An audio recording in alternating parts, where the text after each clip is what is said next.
మీ business విస్తరించాలనుకుంటున్నారా? మార్చి 16-17న హైటెక్స్ లో franchise India biggest ఫ్రో expo.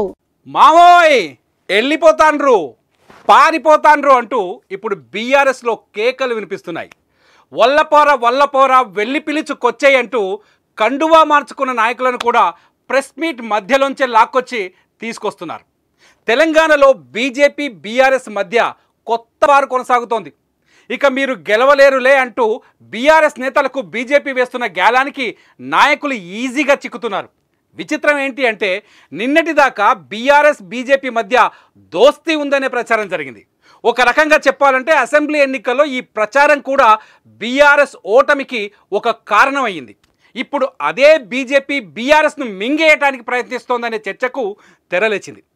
ఎన్ని ప్రయత్నాలు చేసినా తెలంగాణలో అనుకున్నంత విస్తరించలేకపోతున్న బీజేపీ ఓటమి బాధలో నలిగిపోతున్న బీఆర్ఎస్ నాయకులను టార్గెట్ చేస్తున్నట్టు తెలుస్తోంది.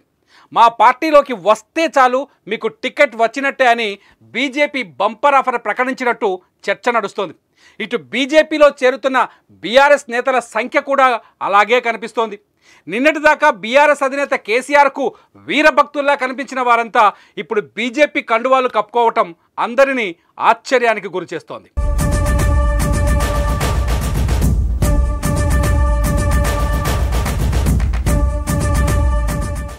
కండువా కప్పుకుంటే చాలు టికెట్ కన్ఫామ్ అనే హామీని ఇప్పటికే రుజువు చేసింది బీజేపీ.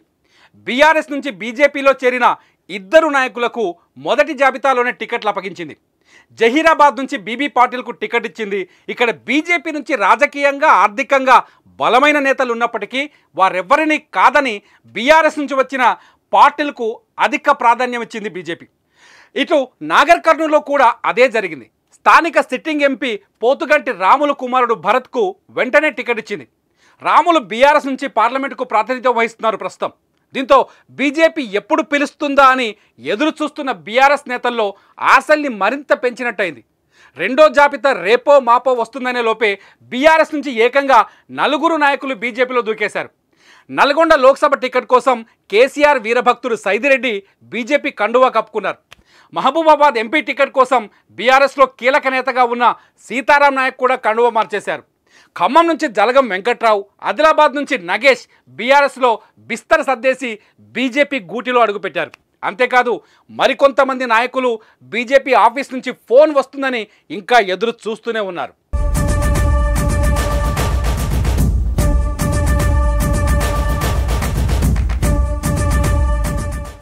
ఇక వర్ధన్నపేటలో మొన్న ఓడిపోయిన ఎమ్మెల్యే ఆరూరి రమేష్ విషయంలో పెద్ద హైడ్రామానే సాగింది. నిజానికి ఆరూరి రమేష్ కాసేపట్లో పార్టీ మారాల్సి ఉంది. బీజేపీ రమేష్తో చర్చలు కూడా ముగించింది. వరంగల్ ఎంపీ సీటు ఇస్తారనే ప్రచారం కూడా బయటకు వచ్చింది. కార్యకర్తలతో సమావేశమైన రమేష్ను మాజీ మంత్రి ఎర్రబెల్లి దయాకర్ రావు లాక్కొని హైదరాబాద్కు తీసుకొచ్చారు. నంది హిల్స్లో ఉన్న కేసీఆర్ ఇంట్లో కూర్చోబెట్టారు. అయినప్పటికీ రమేష్ నిర్ణయం ఏంటన్నది ఇంకా సస్పెన్స్గానే ఉంది. ఇకపోతే నాకు టిక్కెట్ కావాల్సిందే అంటూ అసెంబ్లీ ఎన్నికలకు ముందు బీఆర్ఎస్ చుట్టూ చక్కర్లు కొట్టిన మిట్టపల్లి సురేందర్ని కూడా బీజేపీ తమ బుట్టలో వేసుకున్నట్టుగా తెలుస్తోంది. ఇప్పటికే సురేందర్ బీజేపీ తెలంగాణ అధ్యక్షుడు కిషన్ రెడ్డితో భేటీ అయ్యారు. సురేందర్ పెద్దపల్లి ఎంపీ టికెట్ను ఆశిస్తున్నట్టుగా తెలుస్తోంది. అంతే భయ్యా, రాజకీయం కూడా సోషల్ మీడియా లాంటిదే.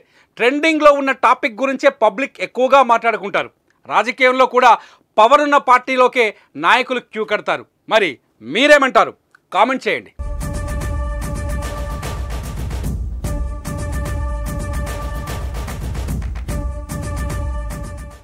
సుమన్ టీవీలో మీ పర్సనల్ అండ్ బిజినెస్ ప్రమోషన్స్ కోసం కింది నెంబర్కి కాంటాక్ట్ చేయండి.